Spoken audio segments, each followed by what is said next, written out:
A continuación presentamos la conferencia magistral, El reto del crecimiento con inclusión, cómo hacemos del Perú un país convergente. Recibamos con fuertes aplausos al doctor Carlos Paredes Lanata.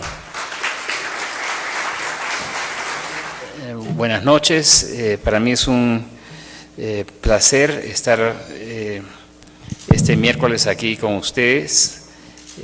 Hace muchos años que no venía a Huancayo y estoy acá desde esta mañana, bastante temprano, la verdad, en el primer vuelo de la mañana. Y no he podido ver mucho Huancayo porque he estado terminando la presentación. Quiero agradecerle particularmente a Fernando Barrios por la invitación y la oportunidad de conocer esta prestigiosa universidad con este impresionante campus. Si estoy un poco mojado es por el entusiasmo de Fernando de enseñarme el campus. Bueno, vamos a empezar. El mensaje que quiero transmitir es un mensaje de optimismo y también es un mensaje de la necesidad que tenemos en el Perú de enfrentar los retos que están frente a nosotros, en particular en las regiones más pobres. Y vamos a ver esto a continuación. La primera parte busca caracterizar al Perú en el mundo, tratar de ubicarnos a nosotros en la escena mundial. Después voy a hacer un breve recuento de la evolución reciente de nuestra economía y política. Y después voy a hablar de la convergencia económica y qué es convergencia económica y por qué necesitamos de mayor grado de convergencia. Seguidamente voy a centrarme, dado que estamos acá en Huancayo, en la problemática de la Sierra Central y las fuentes de crecimiento, y termino con unas breves conclusiones. El Perú en el mundo, voy a hablar sobre los años 70 y 80, en este periodo, yo creo que lo podemos caracterizar al Perú como Betty la Fea. Nosotros, a diferencia del resto de América Latina, no tuvimos una década perdida. La década de los 80 en toda América Latina se conoce como la década perdida. Nosotros tuvimos dos décadas perdidas, los años 70 y los años 80. Estas décadas estuvieron caracterizadas por una alta y mal dirigida intervención estatal en la economía, creciente inestabilidad macroeconómica, desaceleración como consecuencia de lo anterior de la inversión privada y estancamiento primero y caída después del ingreso per cápita. En los años 80 esta situación se agravó con el terrorismo, el caos macroeconómico y finalmente con el aislamiento internacional en que nos encontramos al final de esa década.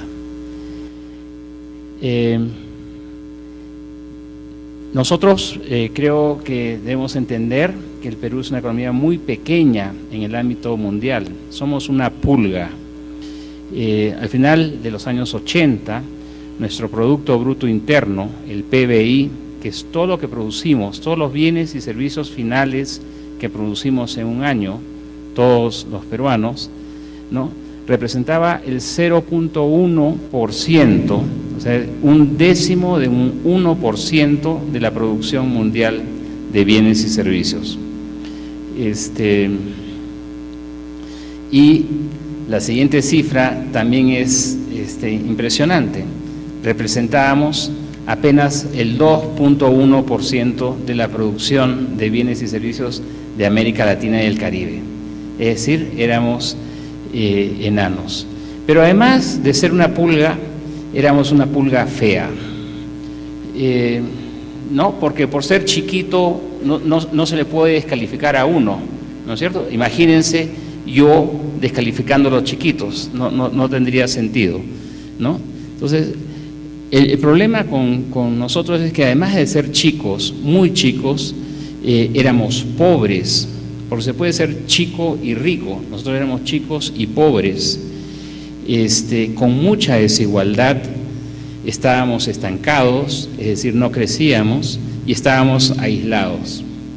Al ser feos, al no ser atractivos, el capital y el trabajo, los dos factores de producción, no fluían hacia el Perú, más bien salían, fugaban del Perú.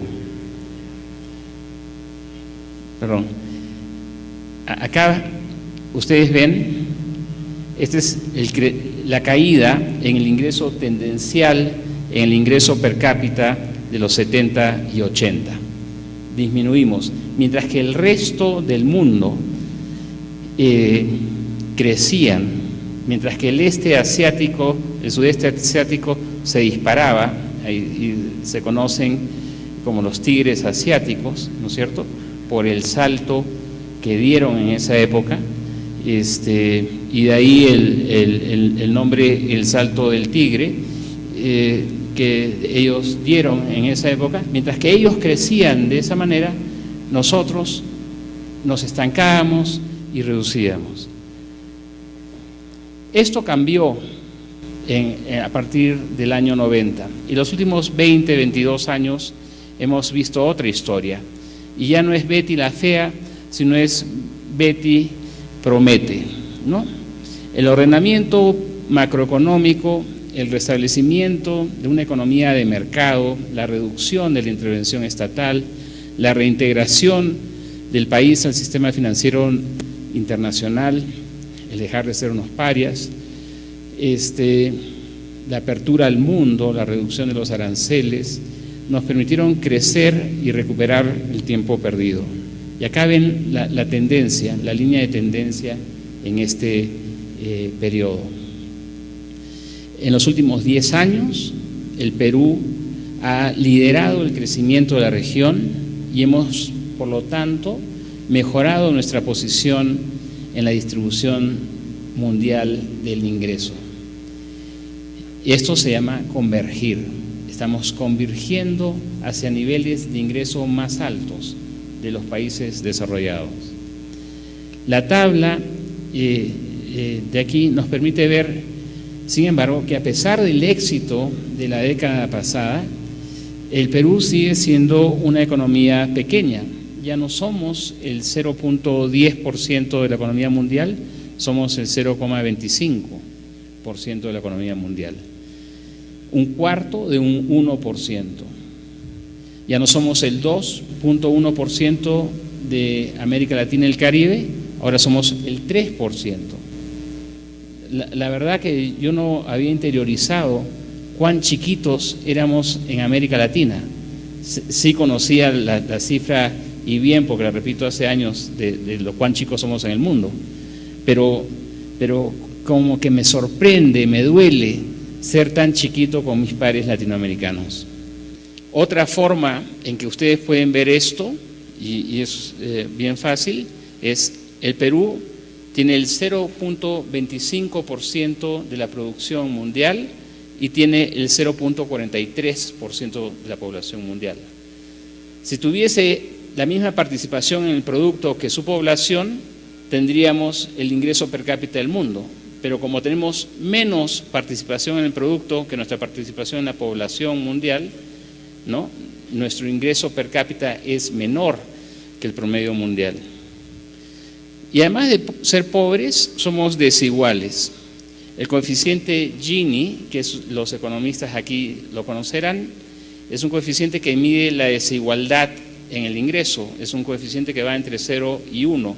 Mientras más cercano a 0, somos más igualitarios. Mientras más grande es este coeficiente, somos más desiguales, hay más inequidad. El Perú, y esta también fue para mí una sorpresa, tiene un coeficiente Gini menor que el de Colombia o que el de Chile. Somos menos desiguales, según este indicador, que Colombia o Chile o que Brasil. Pero acá viene el problema. América Latina es la región más desigual del mundo, ¿no es cierto? Entonces nos estamos comparando con los malos de la película. Si nos comparamos con Canadá o con los países nórdicos, veremos que sus coeficientes Gini están por debajo de 0.3, ¿no es cierto? Somos un país muy desigual, aunque no tan desigual como otros pares nuestros en la región de América Latina. Y lo último, la última característica es que somos un país ahora dinámico, ya no estamos estancados, ¿no? La inversión bruta como porcentaje del producto ha superado el 25% y parecería que lo podría seguir superando de manera sostenida. Esto mide el esfuerzo que está haciendo el país por acumular capital. La inversión es lo que produce aumento en el stock de capital del país. Y estamos dedicando 1/4 de la producción de bienes y servicios a acumular capital. Eso es una cuestión extraordinaria. En los peores momentos del estancamiento, esto estaba por debajo del 14%. Y hemos tenido un crecimiento per cápita sostenido del 5.1%. Esa es una tasa altísima que nos permitió incrementar el PBI per cápita en más de 40% en los primeros años de este siglo. Para que ustedes tengan una referencia, Estados Unidos y otros países que se industrializaron primero tuvieron tasas de crecimiento del ingreso per cápita, tasas de crecimiento sostenidas en el ingreso per cápita de 1.8% al año, ¿no? Nosotros estamos teniendo casi 3 veces eso. Si nosotros logramos mantener, y creo que ese es el gran reto, si nosotros logramos mantener esta tasa de crecimiento en el ingreso per cápita de 5% por varias décadas, nosotros dejaremos el lugar tan atrás que ocupamos en la distribución mundial del ingreso. Reduciremos significativamente la pobreza, daremos mucho mayor oportunidades de bienestar material a nuestra población.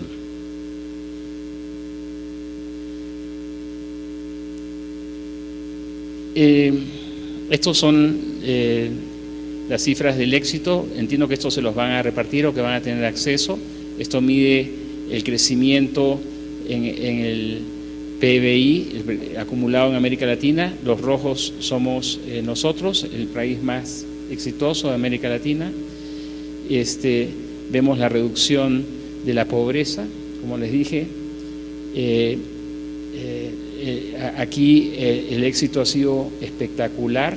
Hemos reducido de 49%, es decir, 1 de cada 2 peruanos era pobre hace menos de 10 años.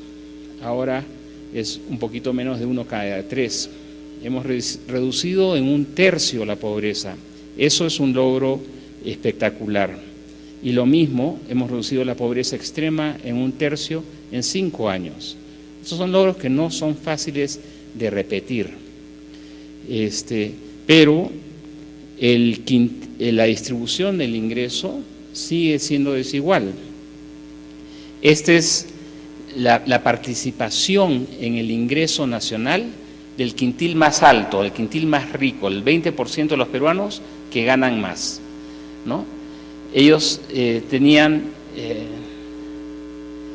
57%, o sea, ese 20% tenía 57% del ingreso y el 20% más pobre tenía el 3.1% del ingreso. Este coeficiente era de 17 veces.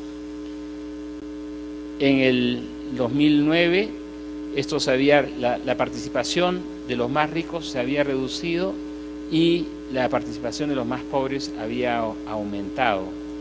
Y el ratio se había reducido a un poquito más de 13. O sea, la distribución del ingreso ha mejorado en el Perú, pero la inequidad sigue siendo muy grande.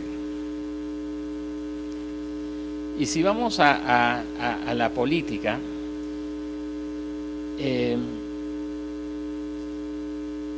es interesante ver, ¿no? En los últimos 10 años, en este periodo de bonanza y éxito, tuvimos 2 gobiernos. el de Alejandro Toledo y el de Alan García, 2.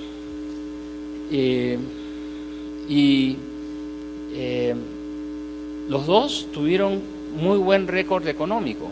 En los dos gobiernos el Perú creció mucho y redujo la pobreza. Pero miren lo que les pasó a los partidos de gobierno después de concluir sus respectivos gobiernos. En el caso del Partido Perú Posible de Alejandro Toledo, en el 2006, ¿no es cierto?, obtuvo 2 escaños en las elecciones para el Congreso, 2 de 120. Y el doctor Toledo había sido exitoso. El APRA, y por favor los compañeros no se molesten conmigo, después de todavía tasas más altas de crecimiento, logró 4 escaños de 130, ¿no es cierto? Y es interesante que ninguno de los dos partidos se atrevió, dada la poca popularidad que tenían, se atrevió a poner a un candidato de sus propias filas. Y los dos buscaron a una mujer independiente. Y las 2 mujeres independientes le dijeron chau pescado a los 2 partidos exitosos. Entonces, pero eso le pasó a los partidos. Pero en ambas elecciones para el Congreso, el que ganó la mayoría fue el partido de Ollanta Humala, el representante del antisistema, ¿no? Y Ollanta Humala en ambas elecciones quedó primero en la primera vuelta, el antisistema.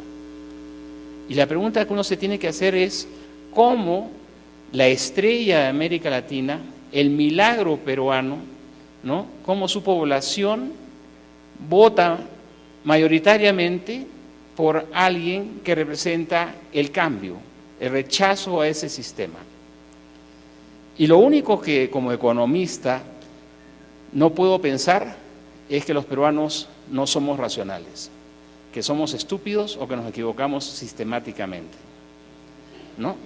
Si pensásemos eso, tendríamos que cambiar de profesión, porque los economistas nos basamos en el supuesto de racionalidad. Entonces hay que tratar de entender por qué este rechazo. Y creo que parte de esto, del rechazo, se entiende cuando uno mira las diferencias. El Perú es cualquier cosa menos un país homogéneo. Los indicadores como PBI per cápita, que es un promedio, ¿qué es lo que hago? Divido toda la producción nacional de bienes y servicios y le divido entre la total de la población. Es un promedio, pero es un promedio que oculta enormes diferencias. Y acá lo que vemos es que hay una serie de departamentos, de regiones,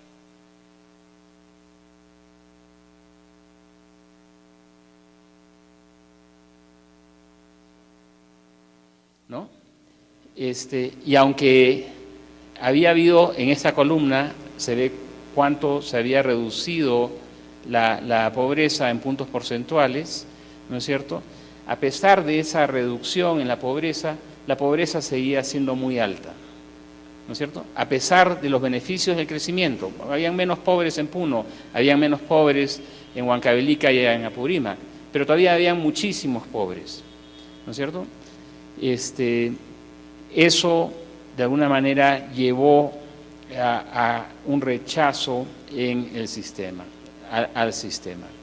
El 22,5% de los votos fueron emitidos en departamentos con pobreza mayor al 50% de la población. Este tema regional, la inequidad, creo que tiene mucho que ver en la explicación de este voto por el antisistema. que hoy vemos que al final no era tanto antisistema, gracias a Dios. Dicen que Dios es peruano.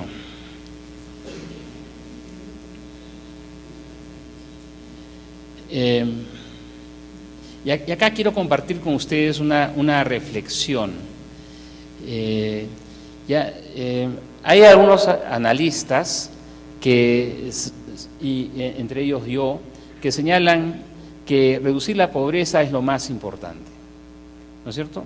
Que la inequidad está allí, no la puedes desaparecer, pero lo más importante es reducir la pobreza.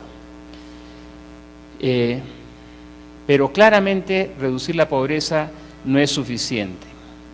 La estabilidad social, que es la base para la estabilidad económica, no puede haber crecimiento sostenido, estabilidad macroeconómica, si es que no hay paz social, si es que no hay estabilidad social.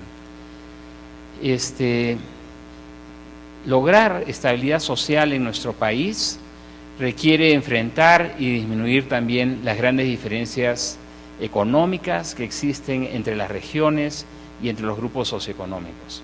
Somos un país muy dispar, somos un país que de alguna manera, no quiero entrar en discusiones semánticas, hemos salido hace muy poco de un enfrentamiento enorme entre peruanos que costó miles de muertos, ¿no?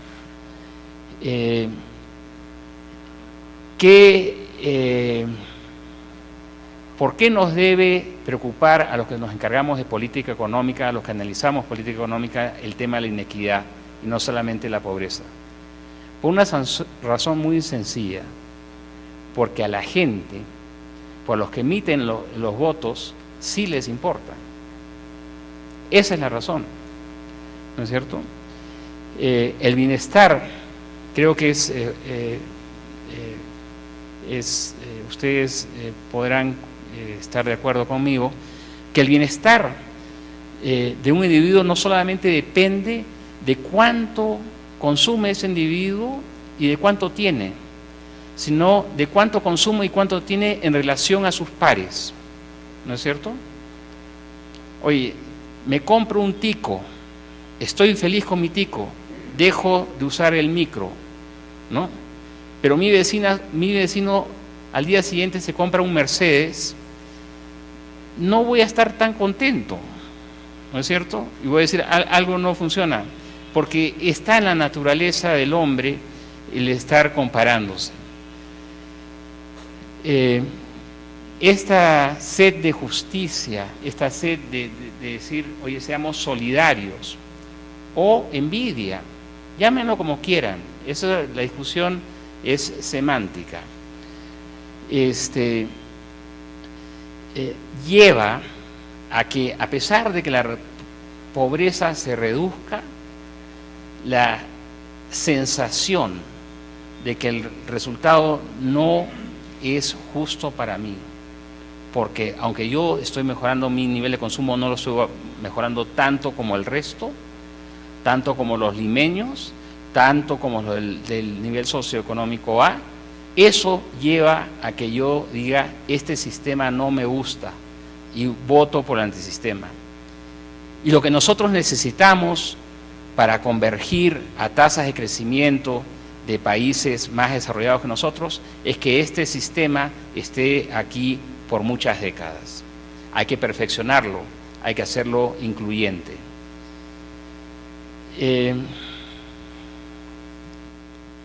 Entonces, quiero hablar sobre la convergencia. Se dice que existe convergencia cuando las economías o las regiones con un menor ingreso per cápita crecen, es decir, las regiones más pobres crecen más rápido que las economías o las regiones más ricas. De tal manera que se va reduciendo la brecha existente entre ellas. Acuérdense cómo se llamaban los países a los cuales pertenecía el Perú, países en vías de desarrollo, porque nos estábamos desarrollando, ¿no es cierto? Había esta idea de que íbamos algún día a ser desarrollados. para ser un día desarrollado se requiere reducir la brecha. Entonces, hay convergencia si los más pobres crecen más rápido que los más ricos. Si los más ricos crecen más rápido que los más pobres, las brechas aumentan, ¿no es cierto? En el caso peruano, en los 70 y 80, evidentemente no nos acercamos hacia los países más pobres. Nuestro producto per cápita cayó y por lo tanto la brecha entre el Perú y el resto del mundo aumentó. La historia cambió a partir del 90 y el éxito de los últimos 10 años ha permitido que el Perú vaya convergiendo, vaya acercándose a niveles de ingreso per cápita de países más desarrollados que nosotros. Eso es el Perú con respecto al mundo, pero miremos la situación dentro del Perú y miremos a las regiones dentro del Perú. ¿Cómo está creciendo Junín? ¿Cómo está creciendo Huancavelica? ¿Cómo está creciendo Pasco? ¿Cómo está creciendo Ayacucho? En relación a Lima, en relación al promedio nacional, en relación a la costa, en relación a la Sierra Sur. ¿Cómo está? ¿Están las brechas reduciéndose o están las brechas creciendo? Nuevamente vamos a ver a Betty la Fea, los años 70 y 80. Hay convergencia, repasemos el concepto de convergencia. Hay convergencia cuando se puede ver una relación negativa entre la tasa de crecimiento del producto, entre la tasa de crecimiento del producto per cápita y el nivel inicial de dicha variable. Es decir, hay convergencia si los que tenían menor ingreso per cápita al comienzo crecen más rápido. Y en este gráfico, acá lo que tengo es tasa de crecimiento y acá tengo el PBI per cápita al comienzo del año 70. Y acá hago una regresión lineal y lo que vemos es una relación negativa. Es decir, hubo convergencia. Los que eran más pobres crecieron, los que eran más ricos. Las brechas se reducieron. Pero lo triste es que este fue un periodo en que nos empobrecimos, en que el PBI per cápita del Perú como un todo disminuyó, y eso lo vimos en la lámina anterior. Entonces nos damos cuenta que el empobrecimiento trajo mayor igualdad en este periodo, ¿no es cierto? Aunque muy poco, la verdad. En Cuba dicen que hay un altísimo grado de igualdad. Todos son pobres, ¿no?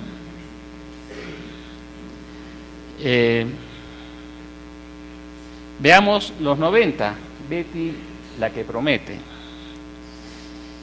En este gráfico nuevamente, y este es un periodo de crecimiento muy alto, en este gráfico vemos una relación negativa entre la tasa de crecimiento de las regiones y el nivel del ingreso per cápita de las regiones en el año 90. Nuevamente hay evidencia de convergencia, pero esta pendiente es mayor que la pendiente del gráfico anterior. La tasa de convergencia es mayor que en el caso anterior, pero la gran diferencia es que en este periodo no nos estábamos empobreciendo, en este periodo estábamos creciendo y estábamos siendo la estrella.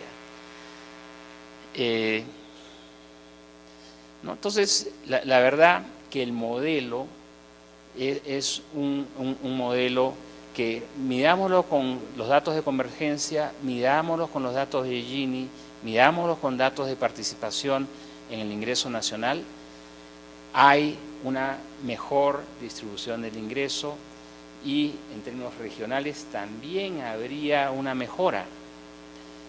Entonces, ¿por qué el antisistema? Tal vez porque somos muy impacientes. el chorreo es muy lento. Tal vez porque tenemos que darnos cuenta y eso pasa con la persistencia de los beneficios, ¿no es cierto? Mi mujer, que me acompaña acá hoy día, ha visto la frustración que yo he tenido con la dieta en que estoy hace 3 meses, ¿no? En varios momentos he querido tirar la toalla, pero gracias a ella y a las burlas he seguido en dieta. Todavía soy un economista de peso, espero tener menos peso de acá a algún tiempo. Pero cuando he visto las reducciones en la balanza, ¿no? Digo, caramba, sí sigo. Y he visto las reducciones en la balanza porque seguí, porque persistí.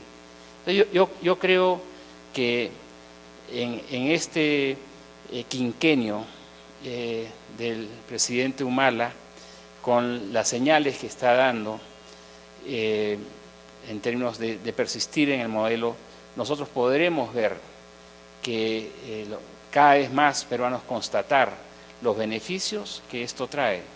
No es que esto va a ser un jardín de rosas, no lo va a ser, pero la importancia es cómo hacemos para que el Perú persista con tasas de crecimiento de 5% en el ingreso per cápita. Eso sería un milagro. 3 décadas de eso nos cambia la cara totalmente. Bueno, y acá un poco para decir, oiga, está muy bien sus regresiones, el concepto de convergencia, pero ¿cuánto tiempo? ¿Cuánto tiempo demora a convergir? Entonces, vamos a contestar esta pregunta. ¿Cuánto tiempo demora? Si nosotros logramos crecer a la misma tasa de los últimos 10 años, podríamos alcanzar los niveles actuales del ingreso per cápita de Colombia, Brasil y Chile en 3, 17 y 20 años respectivamente. Acá los tienen.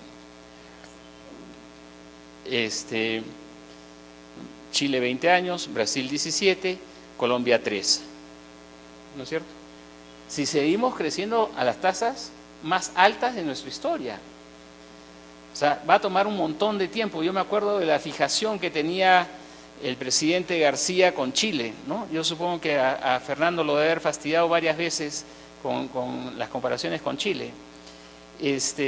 Bueno, si logramos mantener ese éxito por 20 años, vamos a alcanzar el nivel de Chile de hoy. Pero en 20 años Chile va a haber seguido creciendo, ¿no es cierto? Y si Chile sigue creciendo a la tasa que ha venido creciendo en los últimos 10 años, ¿no? Nosotros alcanzaremos a Chile en 60 años. O sea, estamos hablando de plazos bien largos, pero esa es la realidad.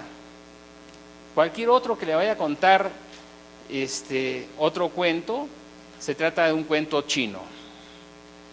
La realidad es que somos un país pobre y que saldremos de la pobreza persistiendo en un modelo que permite incrementar el ingreso de la gente, pero lo hace de manera progresiva.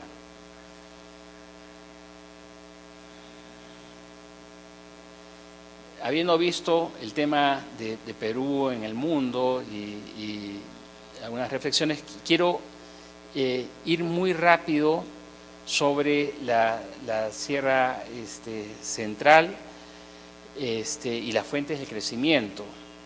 Yo sé que empieza la Semana Santa y todos ustedes quieren ir a rezar, y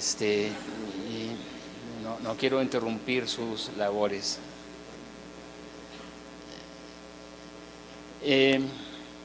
La Sierra Central, conformada por Huancavelica, Huánuco, Junín y Pasco, tiene alrededor del 10% de la población del país. Y su PBI conjunto representa 5.8% del PBI nacional. de aquí, de esas dos cifras que les estoy dando, ustedes pueden inferir que la Sierra Central es pobre dentro del Perú, ¿no es cierto? Porque aportamos menos al producto, sustancialmente menos al producto, que personas a la población. Entonces nuestro ingreso medio en la Sierra Central es bastante menor que el ingreso medio, que ya es un ingreso medio bien bajo en términos internacionales, que el ingreso medio nacional, ¿no es cierto? Pero hay diferencias importantes. Acá tienen ustedes el ingreso per cápita de Huancavelica,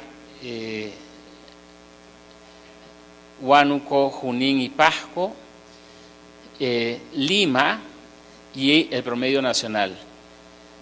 Y estas son las tasas de crecimiento en el producto per cápita de cada uno de estos departamentos. ¿Y cuál es la mala noticia que ustedes pueden sacar de este cuadro?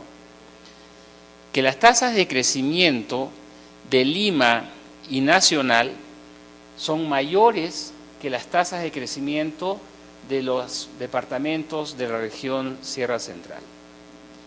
Es decir, la Sierra Central no convergiría al ingreso medio nacional. Si se sigue haciendo lo que se ha hecho en los últimos 10 años, esta región está condenada a empobrecerse en términos relativos. Y como no solamente, y aunque puedan estar creciendo, como el ser humano se compara, no van a estar contentos. Y lo mismo pasa con otras regiones. Entonces, el reto que enfrentamos los peruanos y que enfrentan sobre todo los provincianos es cómo hacen para aumentar sus tasas de crecimiento. Ese es el reto. El cuadro de abajo dice más o menos lo mismo, pero con tasas de ingreso. O sea, ya no estoy hablando del producto, sino estoy hablando del ingreso. Y el producto difiere del ingreso porque hay cosas como las remesas, por ejemplo, ¿no es cierto?, que complementan lo que yo produzco con lo que me mandan mis familiares del exterior o de otras partes. Bueno, con respecto a la desigualdad, es interesante ver que la desigualdad en la región Sierra Central, la desigualdad intrarregión, es menor que la desigualdad dentro del país, del Perú, ¿no es cierto? O sea, en la Sierra Central somos más pobres que en el Perú, pero somos más iguales. El fenómeno de Castro, ¿no es cierto? No es algo de lo cual hay que estar orgullosos. El reto no es ser iguales, el reto es darle más bienestar a nuestra población. La pobreza, cuando todos son pobres, no puede ser muy desigual. El número de años que le tomaría a los departamentos de la Sierra Central alcanzar el nivel actual de Lima, ¿no? Y esto no es juego. Cuando vi estos números, llamé a mi asistente de investigación fastidiado, porque evidentemente se había equivocado. Revisamos la hoja Excel y el que se había equivocado era yo, ¿no? Huancavelica se demoraría 82 años, si sigue creciendo a su tasa actual, para alcanzar el nivel de ingreso per cápita que tiene Lima hoy día. Eso no es aceptable. Huancavelica no está creciendo a una tasa que sea aceptable para su población. En el caso de Huánuco, la cifra es 56 años, en el caso de Junín 24, Pasco 26. Entonces, el reto es crecer más rápidamente.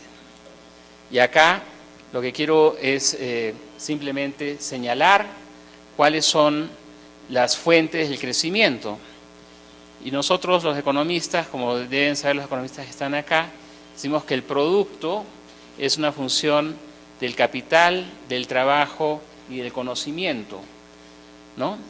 Esos son los factores de producción. A mayor capital, a mayor trabajo, tendremos mayor producto. A mayor conocimiento tendremos mayor productividad y mayores ingresos.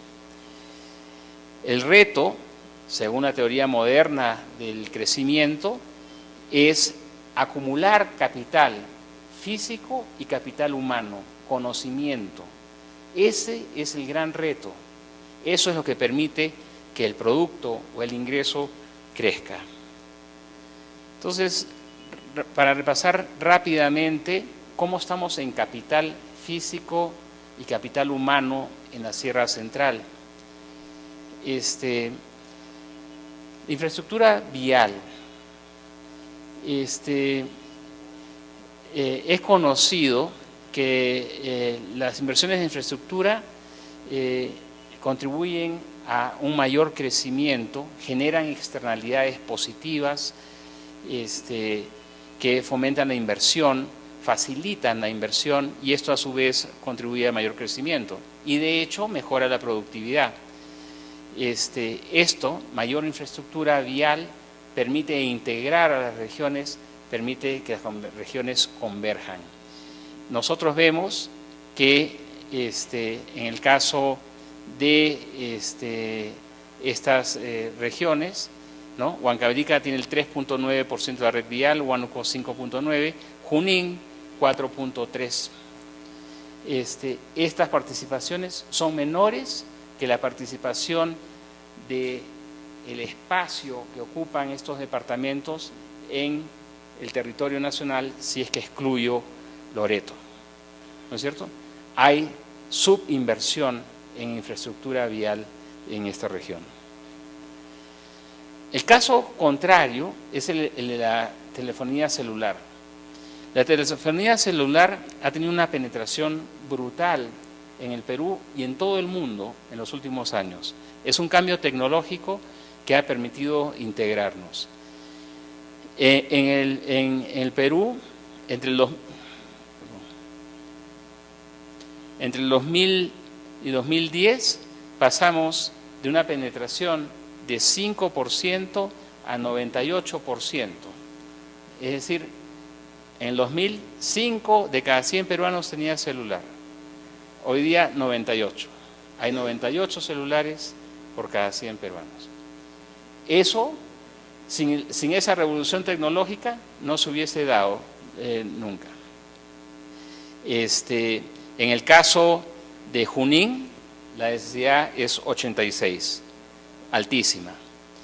En el caso de energía, ¿no? Que es una necesidad para producir, ¿no? Nosotros acá tenemos el consumo de energía en Chile y el consumo peruano. Miren esta diferencia en términos per cápita. Somos menos de la mitad, casi un tercio de lo que es Chile. Y aunque estamos creciendo en consumo más que Chile, partimos de una base muy baja.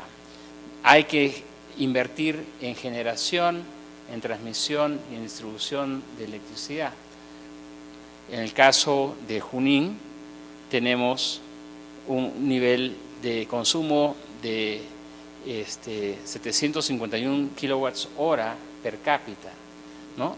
Muy debajo de los 1.300, 1.400 de Lima, que está muy por debajo de lo que está Chile. Hay necesidad de inversión en capital físico. Entonces, la inversión, la acumulación de capital es inversión. Y la inversión,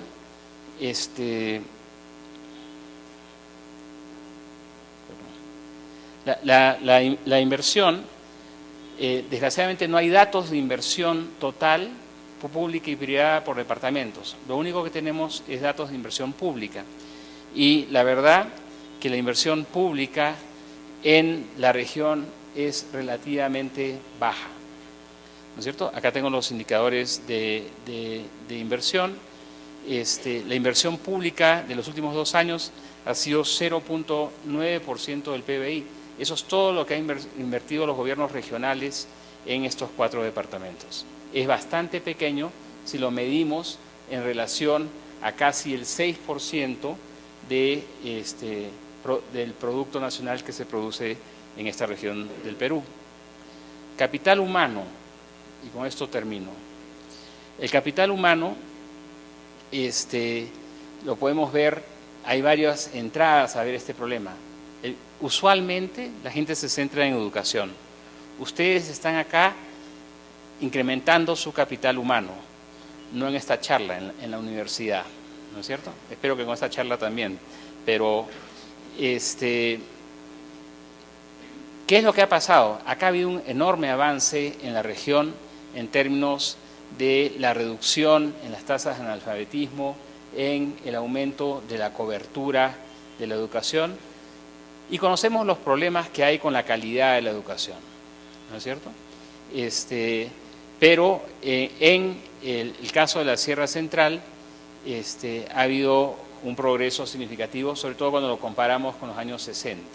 Acá habría habido mayor convergencia que en los indicadores de capital físico. Entonces, para concluir, quiero enfatizar algunas ideas. El reto que tenemos frente a nosotros es el reto de crecer alta y sostenidamente, seguir en este círculo virtuoso en que mayor inversión produce mayor crecimiento, reducción de pobreza y de desigualdad. Este es un círculo virtuoso en el cual estamos metidos más de 10 años. Es necesario, y este es el segundo mensaje, que reduzcamos las diferencias económicas que existen dentro de nuestro país, sobre todo que existen entre las regiones. Esto es indispensable para lograr una sociedad más equitativa que permitirá persistir en el modelo económico, ¿no? Si no, surgirá otro antisistema y de repente, esta vez sí es un antisistema de verdad.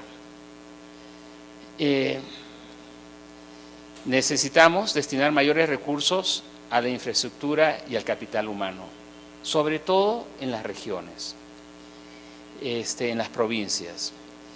Y no es solamente un reto del gobierno nacional, yo creo que es un reto del gobierno regional. Los gobiernos regionales no han asumido este reto. Cuando yo estuve en el Ministerio de Economía y Finanzas y conversaba con la gente de los departamentos, no habían internalizado que su responsabilidad era atraer inversión hacia sus regiones, que ese era su compromiso con la gente que votó por ellos. No, pero lo triste es que ni siquiera la gente de las cámaras de comercio departamentales veían esto como su responsabilidad. Yo creo que eso es algo que tiene que cambiar en el chip, ¿no es cierto? Y tal vez una manera de empezar a hacer esto es creando agencias de promoción de inversión privada a nivel regional, que sea algo que puede obtener recursos y apoyo, sobre todo recursos humanos, del gobierno nacional. Necesitamos inversión y en este último cuadro les presento la relación que hay a nivel mundial entre el coeficiente Gini, es decir, la inequidad y la inversión en infraestructura, y ven una relación negativa, ¿no es cierto? La relación es negativa. A mayor inversión en infraestructura, menor coeficiente en Gini, menor inequidad. Creo que ese es el reto que tenemos frente a nosotros. Bueno, y con eso los dejo, creo que ya me tomé mucho tiempo. Muchas gracias.